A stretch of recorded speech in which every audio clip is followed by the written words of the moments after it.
Well कैसे हैं आप सब। उम्मीद करती हूँ आप सब खैरियत से होंगे। आज मैं बनाने जा रही हूँ आलू अंडे।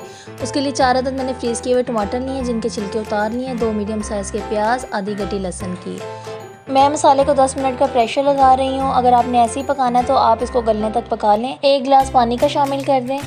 1 चुटकी इसमें हल्दी जाएगी, हाफ़ टेबल स्पून लाल मिर्च का पाउडर, हाफ़ टी स्पून धनिया पाउडर, 1 टेबल स्पून नमक या नमक मिर्च अपने टेस्ट के मुताबिक आप ऐड कर लें और 10 मिनट का प्रेशर लगा लें। 10 मिनट का प्रेशर पूरा हो चुका है और मसाला अच्छी तरह से गल चुका है। अब इसको पीस लें और हाफ़ कप इसमें ऑयल शामिल कर दें। ऑयल शामिल करने के बाद 2 मिनट के लिए मसाले को अच्छी तरह से भून लें। यहाँ पे मैंने 4 अदद आलू लिए हैं, उनको आप कट कर लें। आपने जितने डालने हैं उसके मुताबिक आप इसमें शामिल कर लें और इसको भी 1 मिनट के लिए मसाले के साथ भून लेंगे। उसके बाद इसमें अंडे शामिल करेंगे और 2 से 3 दफ़ा चम्मच चलाएँगे। अंडों में अगर स्मेल आ रही है तो 2 अदद आप यहाँ पे लौंग शामिल कर लें और अगर आपको इसमें लौंग शामिल नहीं करने तो जिस टाइम आप अंडे बॉयल करेंगे उस टाइम इसमें शामिल कर लें। मसाला अच्छी तरह से भुना गया है, ऑयल भी ऊपर आ चुका है। अब इसमें आप हस्बे ज़रूरत पानी शामिल कर लें। आलू गलने तक इसको पका लें या जितना आपने गाढ़ा रखना उतना इसको पका लें।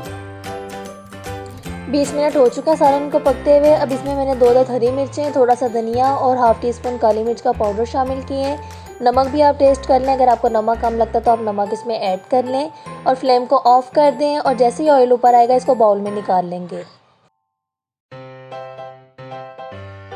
ये देखें मैंने इतना गाढ़ा रखा है, आपने जितना गाढ़ा रखना है आपकी अपनी मर्ज़ी है।